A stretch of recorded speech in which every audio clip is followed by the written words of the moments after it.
Hello, hello, hello, ladies and gentlemen, and welcome to our third installment of the Best Guy Ever Monthlycast. Today's date is, it's a little bit past midnight on September 3rd. I'm a little bit late. I'm a little bit tired, but we're all going to get through this together, and thanks for the support, everybody. Really appreciate it. Really appreciate it. So what's gone on since last we spoke? I think when I last left you, I was rushing off to Bronycon, if I remember correctly. No, I don't know how many of you guys listen to the PCP. I'd recommend it. I think it's a pretty good time. I think we're all pretty funny boys most of the time. We're not talking politics in an antagonistic way. But the good news is, it was a great time, and we all had fun. And I don't have too much to say. I didn't say on those PCP episodes where we discussed it. But I did think I'd give a little bit more specificity to things now that it's just you and me here. And we have our intimate setting. So Bronycon was a wonderful time. Me and Michelle went out there for, what was that, like 4 or 5 days, something like that. And got to see a bunch of the PCP crew. Munchie, Gib, Tom couldn't go, tragically. Digi didn't want to go because he's a pussy. Who did I miss? Munchie, Kazzy, the boys. Ben, Jesse was there. Oh, it was a great time. We had so much fun, all hanging out and doing fun things. I met a couple of cool people. Met Jenny Nicholson, who, if you know the Deep Lore people, she did stuff back in the day on TBAP. She did the voice for in what was it? In Phantom Reviews, she did the voice of Angel Food Cake, Kagan Phantom's mother, who I believe we never said the name of. I think we also wanted to call her Angel Cake or Angel Food, but I believe we settled on Angel Food Cake. Jenny did the voice. Jesse did our dad, gold standard. And Jenny also did the voice of Kimmy Sparkle for one of the final videos we did. It was the wrap-up to the Cutie Mark Kerfuffle that I was doing, my little passion project back in the pony days. I had a lot of fun with those pony lore things. I mean, it was a great canvas with which to make funny jokes. Like everything we did with Phantom Horn, especially in Phantom Reviews, was great. Phantom Reviews holds up to this day as a great video that I'm legitimately proud of. And I don't know if you guys can tell, or how many of you have watched it over on the TBAP channel, but I feel like you can really see my style of editing is blossoming in that. I feel like my prototypical content that enhanced or through which I learned my editing style. I learned from all the guys. Like Jesse was a big influence on me. All the guys I worked with. Jesse specifically stands out as one of the most influential in how I edit. And like, what was it? Keg reviews, for Cake Standard My Boy. That was like the first big project I tried to do. Was like, I'm going to make like a big dig, real big boy project with cool things and songs and all that fun stuff. Oh, it was great. I look back on it fondly. Then Phantom Reviews, we refined that. That was like Ben's script, Ben's idea. We worked on it together. I did all the editing. And then, things like Best Anime Ever emerged out of that miasma, coagulated from that primordial ooze. And I think that's pretty cool to look back on even now. Which is why, I don't know, maybe I'd change my mind one day, but I'm never taking down my old work, man. I might theoretically move it to a location where it could be accessed elsewhere, where it's a little bit harder to find. But I fucking like having all my old shit out there. I think it's cool. And the fact that it's like on a separate channel, it's not like clogging up the gears of what I'm trying to do. That suits me just fine. But anyway, back to actual BronyCon. Everybody saw I met Chris Chan, and that was pretty great. Chris Chan, known creator of Sonichu, the electric hedgehog Pokemon, had a great time. Had a great time interacting with Chris. Very, very, very friendly person. Was way open to hugs. Was way open to meeting and greeting. And there's really not much more to say about it than that. If you don't follow me on Instagram, which I think is, I'm not going to lie to you, you're not missing much. Like, what is it? I post food or I post pictures of me when I'm out doing things. And that's literally all I use Instagram for. Like pretty people pictures. It's a fucking joke. Let me look up my fucking Instagram. What is my handle on there? Okay, apparently it's Best Guy Ever. There you go, on Instagram. No, wait, no. I see on the top it says Bestest Guy Ever. Okay. You're welcome, everybody. Maybe I'll put a link in the description. I don't know. I don't link it anywhere. I feel like few people just find it. I don't even know what the point of Instagram is. I do it as like a photo book, you know? Like, I want to remember my trips to Hawaii with Michelle, Bronycon, meeting Chris. I want to remember moments like that. That's why I put them on Instagram, as like a public photo book. That's how I think about it.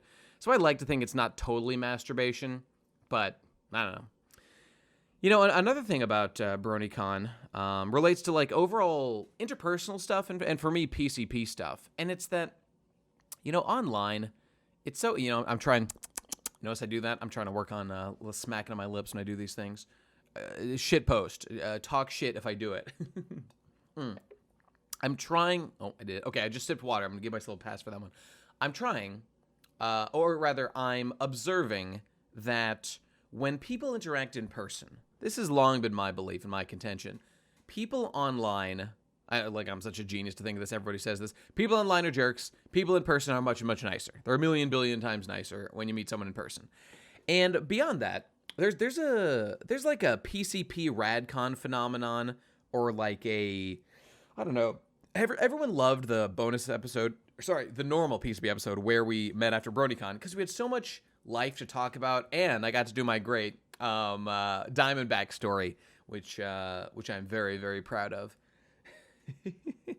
What a great time. If you have not heard my Diamondback story, you need to go listen to it. All right. I tweeted out the other day, like, go listen to my Diamondback story. This might be like a month old. Scroll through my Twitter feed, find that story. It's like 10 minutes long. You need to go listen to it. I save America. I become America. I have the most incredible rags to riches story at a theme park on a roller coaster of all time, and you need to go listen to it if you care about anything that I care about. Oh my God, I'm going all over the place. Where was I? All right, I was talking about recharging batteries. When I meet up with the PCB boys in person for any reason, for RadCon, for Christmas, if it's Ben, or meet the other guys that are doing something, there's such a recharging of the batteries is really the only way I could phrase it. It's like life is being breathed back in to a relationship that kind of stagnates when we don't meet each other face to face, or like be working on projects together actively, frequently. And I feel this is probably true of lots of relationships that people have online versus in real life. And just for example, me and Ben for a while there, we're getting pretty heated about our political discussions. I think I've kind of overcome my own issue with that. At this point, I don't see much need to get into the specifics. I like to think I'm pretty humble about these things. I'm a very like small government guy. I just libertarian overall. I just don't want people to fuck with me, and I don't want to fuck with anybody else. And like, I could get mad at people who disagree with me about these things, but what good's that gonna do, you know? So when Ben, you know, he's got his very leftist agenda these days, then that's fine. That's his opinion. I could get mad when he brings it up on the PCP. I'd rather just joke. I would rather just joke. And frankly, not worry about it that much, because who cares, man? Who cares? He's my brother. I'm not going to let this affect our relationship. So my point being, when we were there in person at Bronycon, it's so much easier to just be chill and to just like each other and be happy and healthy and having a good time. And this is what I mean by recharging our batteries, recharging relationship batteries. And for the other guys, too. It was great seeing Jesse in person. We had a couple of talks, man to man, here and there. Had a great time doing so. Munchie, obviously hanging out with him, the Slime Boy crew. Ephraim was a cool guy. Balu Billy beat me in arm wrestling. I'll get him next time. Meeting people in real life, it's almost like that's kind of the natural state of man, and it's kind of better than this pseudo relationships we have online, if you can imagine it. So I guess my advice and recommendation is don't only have online relationships, people. It's not good for you. You should meet people in person as often as possible, because you're a human being with a human body, and you gotta accept that reality. Until we invent, you know, cyber sex. Well, okay, we've got cyber sex. I'm talking cyborg sex. Internet data link across millions of light years like Motoko Kusanagi. That's what I'm talking about, sex. Until we got that, we'll stick with this. Although VR chat, pretty good substitute in the meantime. But like also for us, like creatively, specifically creatively, we get better content when we all get together, and it just helps in every way. So, you know, that's all. Although this does remind me of a concept I stumbled upon recently the concept of Dunbar's number, D-U-N-B-A-R, Dunbar's number, which I've been talking about here and there, which is this concept that the human mind, due to our biological development or whatever, this is a theory, that the human brain can approximately form 150 meaningful relationships of some kind, and that beyond that, like, the human brain simply cannot process that many. It can't value that many lives. There is an upper limit to the processing capacity of the brain. It's just a theory. I just feel like it seems like a pretty good theory that it explains a lot of how human beings are. Because personally, I feel like my number is like 5. My Dunbar's number is like way lower. I cannot spend a lot of time worrying about every person all over the planet. I got enough shit to worry about on my own, you know? And I want to do big picture things that help the planet overall. I'm not going to spend a lot of time worrying about individual people, because if I worried about one person, why am I not worried about? Isn't that kind of hypocritical? Just choose the people that we care about. I don't know, like the poor person asking for money in front of you. Isn't it kind of just capricious to give them money when you're not giving money to the other ones elsewhere in the world? Look, I know this is kind of a shitty argument. That's not the argument, though. The argument is, if we allow ourselves to be emotionally swayed by the suffering of all the individuals on the planet, everyone's brain would explode. So I know what I believe. I believe that if I can improve myself, that's the best thing I can do to improve the world around me. And I don't mean just like literally focus on myself, becoming a better person, getting richer. I'm not rich, but you know what I'm saying.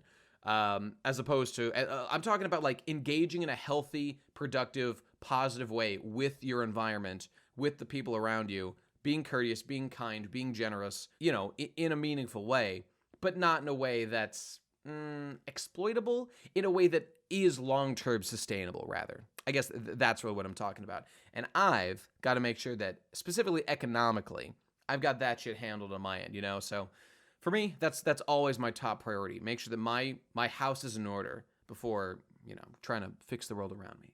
And this Dunbar's number concept, when I learned about it, it just seems like it explains a lot of human behavior. And I feel it kind of explains my thoughts on this subject as well, which I didn't understand until I heard about it. I read about it in Dr. Stone, incidentally. And if you're not reading Dr. Stone, Shonen Jump manga, weekly, you should be doing so. You should be doing so. Check out my Weagwa. Here's the thing. Let's talk about career progress updates. The state of Best Guy Ever, state of BGE channel. It's been 2 months. It's been a little over 2 months since I've been doing this full time, and let's you know, just honestly examine what's been released. I have produced a Weagawa not quite weekly during the time. When I was at the start, I didn't have a dedicated day, so episodes could take 7, 8, 9, maybe 10 days sometimes to come out. So, you know, I would lose like some time here and there. I've recently decided to commit to like that Thursday release date. And I think we're all like, if it comes out like Friday, that's not the end of the world. But the point, I do want to commit to a deadline. And another benefit, even though I don't exactly stick to the deadline, is I want this fucking weekly video. You know what I'm saying? I want the pressure on my back to get it out. So I think by committing to like 1 day of the week deadline, even kind of the like soft way I did just on Twitter is the only place I talked about it. And I mean, some people give me shit about it when I fail, which I'm totally fair, totally happy to hear. I think it's just good for me. So far, I think that was a wise decision. Let me see. I missed an episode when Bronycon came out. I was like away for a week, and I should have prepared for that. I didn't do it. That's on me. That's on me. Gotta get my shit together. But you know, okay, there's the other elephant in the room, which is kind of the main thing that I have been thinking about recently. And that is this you know, just fact of life that's been 2 months, and there's been no videos, no BG videos, besides Weagawas. Now, Weagawas are fine, Weagawas are good, but Weagawas are not really the lifeblood of what I envision the future of my channel to be, you know? They are the what's the word? The seasoning on top. They're good. I know people like them. I like them too. And, you know, the one that just came out of Once Upon a Time in Hollywood doesn't get as many views, I think, because it's like a movie. And also, it's really new, so a lot of people across the world haven't seen it yet. But, I mean, most of my traffic's from America anyway. So, my point was that video, a little bit lower viewer counts. It's understandable. Anime videos are what people mostly know me for. That's fine. Video games, too, I guess. But where's, you know, best anime ever? Where's the Smash videos? Where are these things at? Okay, so just, I like using this time as a reflection point. You guys are helping me to, well, yeah, I mean, I don't even care if anybody listens necessarily. Happy to hear from you. Feel free to comment below if you want to weigh in. This is a good place for us to talk about these things if you want to. You guys are a little more committed because is this $5 patrons we do with this? Yeah, I think it is, right? Maybe I should bump it up to 10. I don't know. For me, for nobody else, the whole point of going full time, right, is so that I can be doing work that makes me proud, that makes me happy, that I want to be doing. And weeagwas are fine, but weeagwas are not really that. I want to be working on my big dick shit. So I've been having some thoughts about this.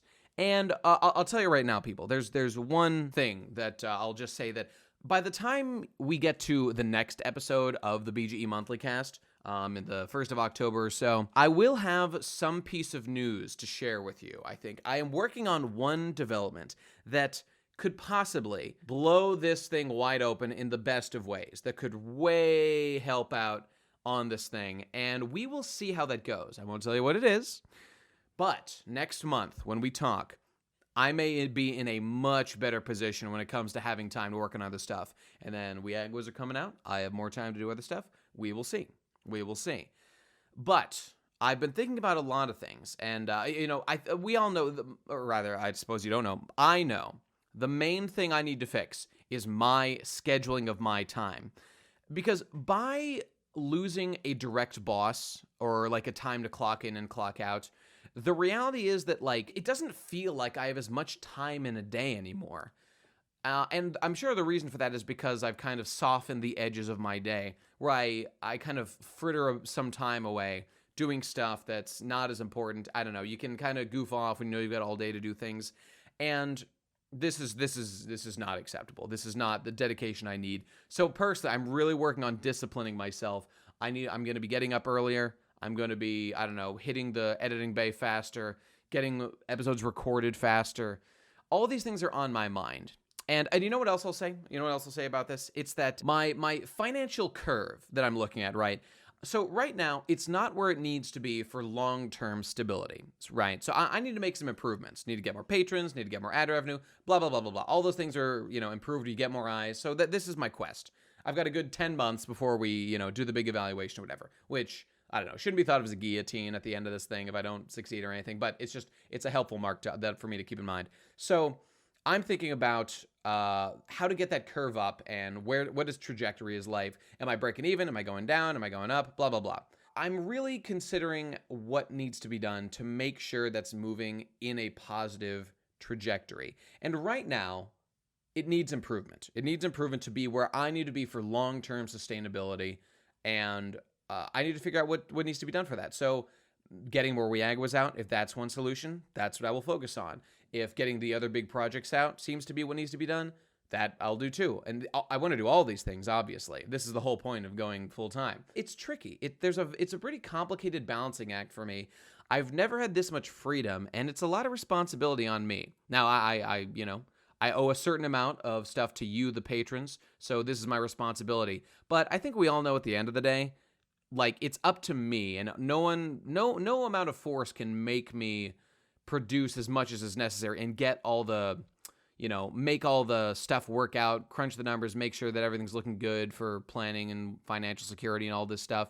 I mean, it's all on me to figure out, so I'm going to do that. I'm going to do that. I have had one thought, though, and this is a rather drastic thing that I don't plan on doing. This is a plan where maybe in like a month or two, depending on how things are going at that time, and, considering some of the changes that I'm working on making right now, some that are tangible, in the works, already making a big difference, I'm considering the option of, like, taking time off Weagawa to just do the other projects. And, like the Smash videos, for example, they straight up don't make ad revenue. So even if they get big view counts, that does not translate to ad revenue. Now, it might translate to, more Patreon pledges, potentially, if people really value the work. It could translate to, people watching other content, more numbers, the more income you generally make. So that's all a plus. But that's a calculation that I have to make about all of this kind of stuff. What else is there? There's the, if I was working on a big best anime ever video or whatever, those can take quite a while. And it's like, okay, is the time investment going to be worth it? And there's always the possibility of those getting copyright claimed as well. It's pretty tough to squeeze these things in and avoid getting claimed. I've gotten decent at it, but fiddling around and trying to get around these things by doing repeated edits and whatnot, this can be a time-consuming task. So, all these factors I'm trying to juggle. And, I'm trying not to make it overly complicated. I have a tendency to overthink things, as you might be able to tell, listening to these shows and me talking in other places. And I know I just need to get people the content they want, and in a reasonable way, because I know I've long since come to the conclusion that I am certain I can make great content that people want to see. I know this. I have no doubt in myself anymore about this. The problem, the tough challenge, is the logistics of making sure there's time, making sure that it's, earning enough. Now that's my sole source of income.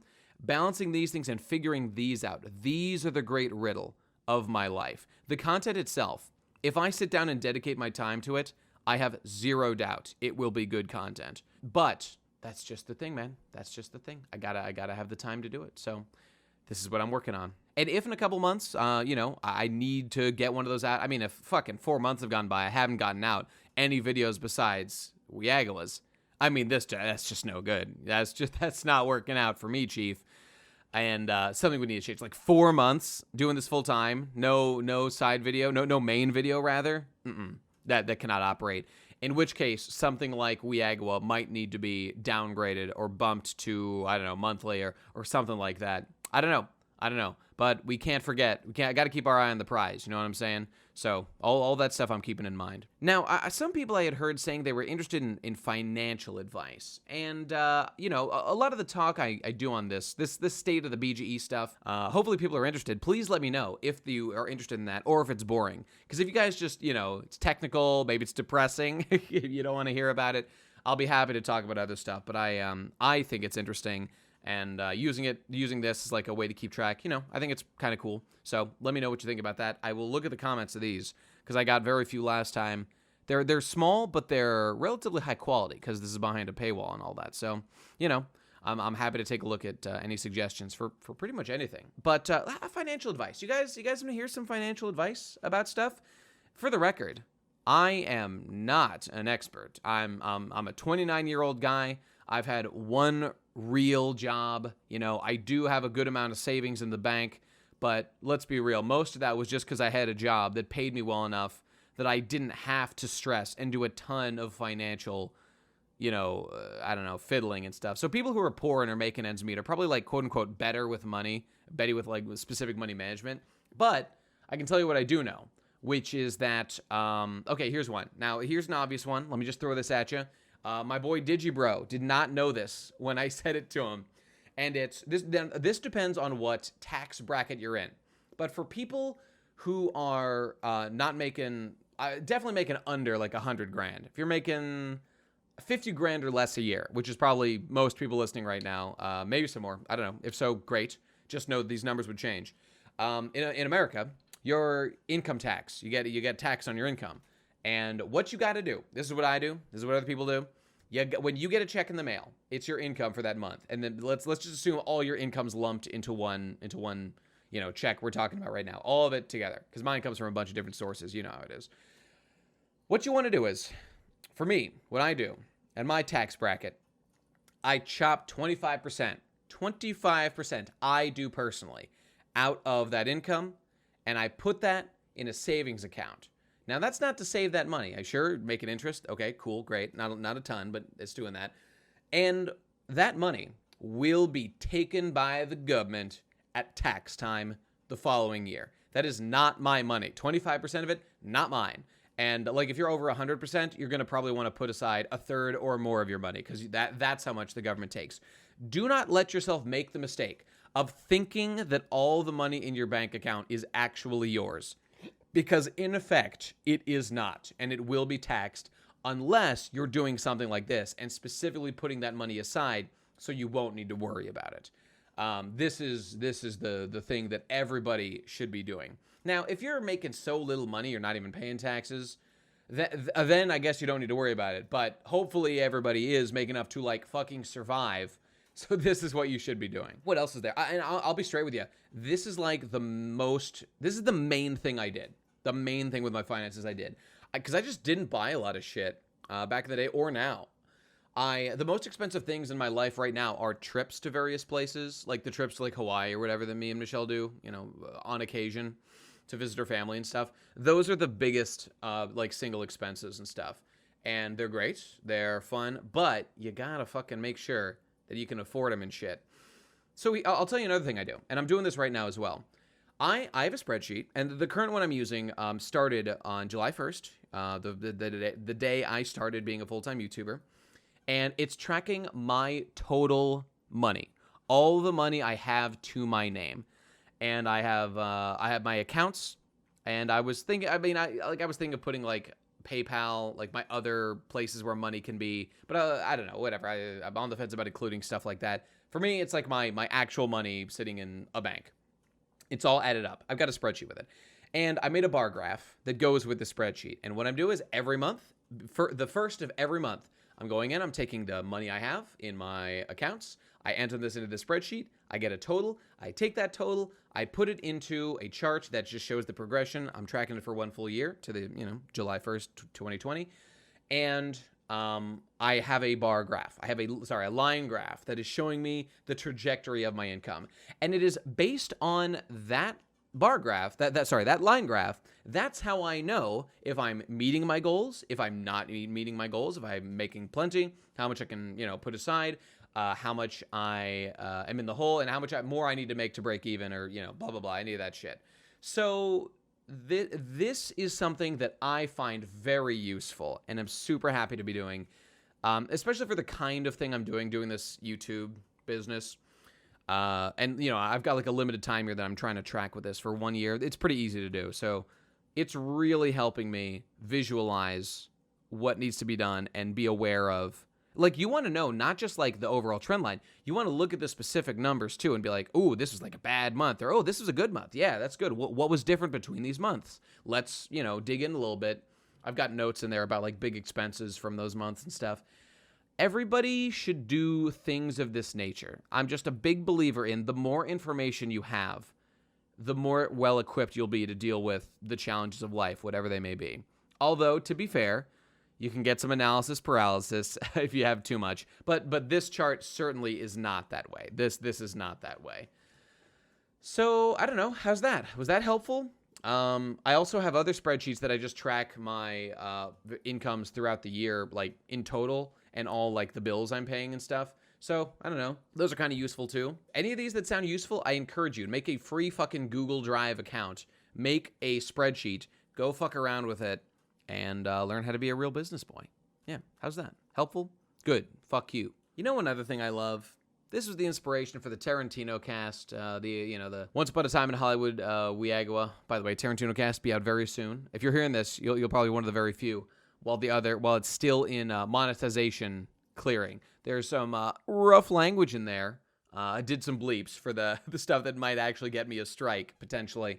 Left the other shit in. And I do not know if it'll get cleared for monetization, but we'll fucking see. Reservoir Dogs, a bit of a raunchy movie. I love watching movies so fucking much.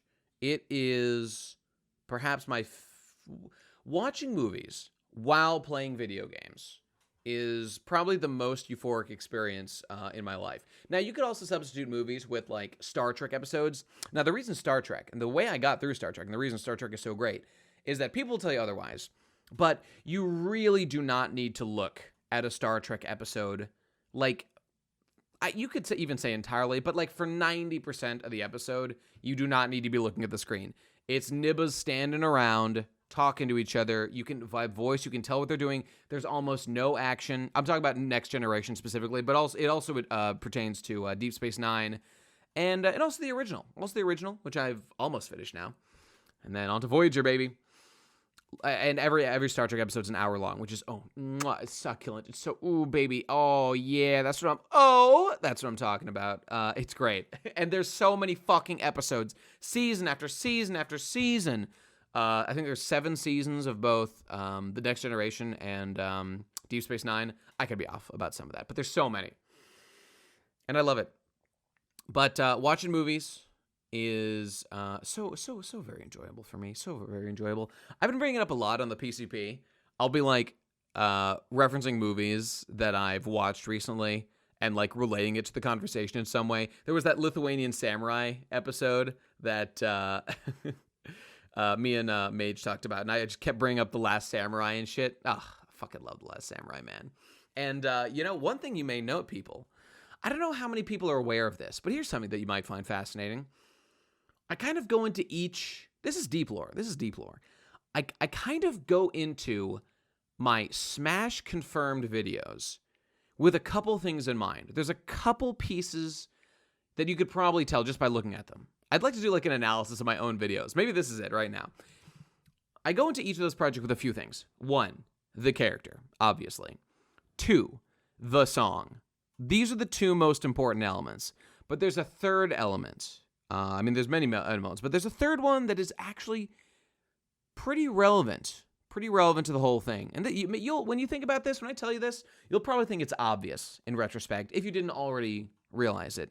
And there's a movie. There's always a movie that's under the undercurrent to like each of those videos. Okay, to be fair, not every single one, but most of them have a movie under it. I mean, let's examine, shall we? So the first one was that it barely even counts, but there was the old one with Cloud. Now, if I was making a Cloud one now, I would go all fucking out if Cloud came out now. But alas, the Cloud one was for Smash 4, and he's old fucking news now. Too bad. Man, I would have made a fucking celebration video about Cloud. Oh, he could have gotten... He was like... He got DLC syndrome so bad. He didn't get any cool, like, fucking movie presence. He's not even in the fucking World of Light animations from Smash because they didn't know if he was going to be in the fucking game because Sakurai and Square Enix were holding out. It's probably just Square Enix, to be fair. Not Sakurai. I was going to say Nomura, but it probably was Nomura anyway. Fucking Square Enix, man. Only given 2 fucking songs. Even Dragon Quest gave like 8 songs for Hero. What the fuck, bro? Right, okay, my point being, movies. The Cloud one didn't have one because that was like 3 years ago or something. There was the Ridley one. Now Ridley, of course, Push It to the Limit, or what's No Dream Too Big, right? About limits. The song Push It to the Limit. The movie Scarface, which features the song Push It to the Limit. Okay, makes sense. Say hello to my little friend. He is too big. Epic. Bane memes. You're a big guy, etc., etc. Genius. King K. Rool movie going throughout that. Wait, what was it? Okay, I think that's the one that like did not have a movie going through it. Not that I can remember. Yeah, okay, I don't think that one did. Isabel obviously didn't, but fucking Simon had. Now this one I tried to work this one in more. I couldn't really find lots of ways to do it, but you can see throughout a couple references to Full Metal Jacket. Stanley Kubrick's Full Metal Jacket is like the movie undergirding that one, as well as good old Christian values. Truly the character, the main for Catholic boys. And I just fucking love movies, man. And I love sticking them in there. I like having themes, like, and adapting a theme to, like, a video. So if you ever see another Smash Confirmed, maybe there'll be something like that going on in that movie. I don't know. In that video. We'll see. We'll see what happens. I don't know. What was I watching recently? I talked about a bunch of movies on the PCP. 7, The Last Samurai. I think I referenced some other ones. I don't know, man. Go listen to the PCP. It's good. I talk about a lot of shit on there. It's fun. Me and Michelle watched, what's that movie? Hereditary, which was by the same guy who made Midsommar. It's not a prequel, but it's like a similar movie that spooky shit, ghosts and possession and blah, blah, blah. The devil. Man, that was a spooky-ass movie. And, man, I want to go see Midsommar. I want to see it in theaters. I want to see it in a big chair. Man, what the fuck happened to movie theaters? When did they become literally the greatest places in the world and the most comfortable institutions on the fucking planet? Every fucking movie theater I went to growing up was like some rinky-dink rat shithole. And now, maybe I just went to shit theaters. In fact, I know that I did. My cheap-ass parents going to bullshit little theaters. You know what we would do? We were young. There was a theater nearby, and it would have movies in that were like out of rotation already. And so you could go and you could see movies for like a fucking, I don't know, a fifth the fucking cost of other places. Maybe a little bit more than that. Like half price or less. And it was great. Like, it was rinky-dink little theater, shitty seats, not great. But those movies, man, that experience, getting that popcorn, going in there, watching movies in the theater. Ooh, I love it. It's a decadent, unnecessarily fancy, and enjoyable experience. Whatever the word is for that. Superfluous. There we go. It's absolutely superfluous. You can just watch it on Netflix. But there's something special about the movie theater that I just love. And now that, like, I'm surrounded by, like, fancy movie theaters now that we drive to, and we go and we fucking kick up our legs on these, like, you push the button in the seats, come up and lift up your legs. You push a fucking button, a little fucking boy slut runs out and is like, "Ooh, master, can I get you a burger? Can I suck your cock?" And I'm like, "Both, boy, immediately." And it could not be a more pleasurable experience. It's like hedonism bot, IRL. I don't know, man. I'm just saying, I'm a movie boy. I want to make more videos about movies because I love them so much. Ooh, I actually do have a very interesting idea in mind for a Weagwa I may do at one point. Yes, it's about an old movie that no one gives a fuck about anymore, but I do. Some people give it, okay, it's actually a pretty popular, well-known movie. And I'll give you a hint. I'll give you a hint as to what the content is. There is a series where one of the trilogy stands out and people shit on this one movie in this trilogy, and I think that's some bullshit. And I kind of want to do some research, watch all the movies again, take some notes, and, like, make a evaluation on this. These are long movies. This is going to take a while. Probably won't do it anytime soon, but some of my favorite movies. I watch them pretty frequently, so see if you can guess it. I'll be interested to read the comments, see if anybody can guess what this may be. But I have a passion. I'm very much thinking about making a Weagwa defending my video, my beloved movie, which maybe isn't as good as the others, but is still great in its own right and deserves to be respected. I feel like this is my Dark Souls 2. You got retards out there acting like Dark Souls 2 is anywhere near as good as the other games, and I'm like, ha! Gay! Dark Souls 2 is okay. PvP's good, right? That's what everybody sucks its cock for. Yeah, great. Fuck it. I did very little PvP. I don't give a shit. I'm not that good at Dark Souls.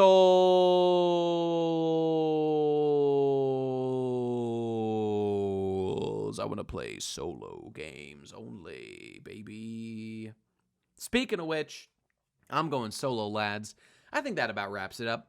Yeah, I dumped some thoughts here. I had some good stuff. We'll be back next month. Stay tuned for more updates. I'll definitely give you an update on the one thing. I mean, I won't even need to talk about it in the video, but I can probably give some more in-depth info. This is the place to be if you want the real shit. Feel free to comment, though, because the comment section for these videos is kind of the most interesting comment section to me. Or rather, it's just like, it's a place for just feedback from, like, people who are invested, you know? So, like, naturally, I'm going to give more weight to those thoughts. So I invite you, I beseech you, I encourage you to leave comments about what you think about, well, first of all, this show. Is it bullshit? Is it aight? What should I do? You interested in the topics? Want me to talk about other stuff? I don't know. Oh, you know what? I had one last thing I wanted to say, which was, I had an idea, lads. I had an idea, and I think you'll be into it. I was thinking of adding a new reward for $10 patrons that would be this. They get access to the monthly cast, just like $5 and up people. And it might be above $10. This was just the number I thought. Maybe 15, 20, I don't know. But people at maybe the $10 range, maybe above, what they get to do is they get to specifically ask for specific topics to be discussed in the BGE monthly cast. And so, like, I wouldn't pull a Digi and, like, make individual videos everywhere, but it would be in here. And maybe I could even timestamp it just to help people out for their discussion thing. I think that's a reasonable way to do things. Digi's idea, I mean, Digi's model is pretty good. I mean, I absolutely got the idea from Digi about, like, taking, people want me to talk about, like, a specific thing. I'd be happy to do so, you know, in general, if they wanted to cough up some coin. And frankly, you know, trying to break even more, trying to pull in some more dollar dues on this here project I'm trying to run to be a YouTuber and whatnot. So I gotta up my numbers. I gotta up my what I offer to people so they'll be more willing and interested in financially backing. I gotta up the amount of content I get out. I gotta up the quality posts that I'm making as well. And, you know, just trying to use every avenue possible to make this business work. We got plenty of time, lads. I'm not going anywhere. I'm just casually drifting along, and I'm going to be experimenting. So if that means I decide to take a month off of Weagawa specifically to work on other projects, I mean, you think people are going to be upset when I tell them that, like, my big videos are being top priority, being edited on right now, being like the number one thing I'm working on? I don't think people are going to cry too much about missing a Weagawa. So, like, that's the thing I want to try. This idea about people giving me suggestions, I think is a pretty good idea. But putting it in the monthly cast like this, I guess the only thing about that is, like, because Digi's things are public, right? And people like to hear them. But this doesn't quite, like, the incentive isn't there. I feel like a large part of why people give money to Digi is because it's it's their video. I think Digi thinks about it as. So, like, they can download it, they can, do whatever the fuck they want with it. And the thing is, it's public. People can see it. And I think that's part of the allure. People want, like, I'm not naive enough to think that people want my thoughts and everything. They're also interested in having a piece of the platform. Even if it's a small thing, like a piece of a podcast, a piece of, like Digi's individual video or something. I don't know. Like, I don't want to just clog up Bestie Boy with videos. And like, there's the idea of making this show public, but then I've just kind of undone the whole incentive structure that I put in place for the $5 patrons. So what the fuck, man? I don't know. But tell me if you like the one idea I proposed about the topic suggestions. And, this is a big fucking experiment, man. I'm going to try whatever. I'm going to do whatever I can. So that's it. So thanks again, guys, for being here. Just so you know, just let me remind you real quick, I really appreciate all the things you do. The money is going to making me doing this shit full time, and I really appreciate it. And I'm gonna try to bring in more peeps into the community. I gotta try to make more content that people know. I just, it can be frustrating, man. I know in me. I feel it. I've literally done it. I have zero doubt. I've got so much great content I want to make. I want to be making my next Smash video, man. I want to make the next one. I got it. I got it in the brain, bro. I know what I'm doing. I just need the time so I can sit down and carve it out. You know what I'm saying? So it's all in the quest of that stuff. And, other projects beyond. I got a whole long list of projects I want to make over time. Thanks, guys, for helping me get closer to the dream. I really appreciate it. All right, that's going to do it, everybody. I will see you next month. We'll talk more of this shit. Don't forget to leave comments. I really want to see them, and I really want to have the opportunity to respond. We can have a dialogue in the comments. Fuck it, bro. I don't give a shit about nothing. Least of all you guys. Fuck you, assholes. Leave comments that are helpful and kind, and please don't bully me. See you next month, everybody. Bye.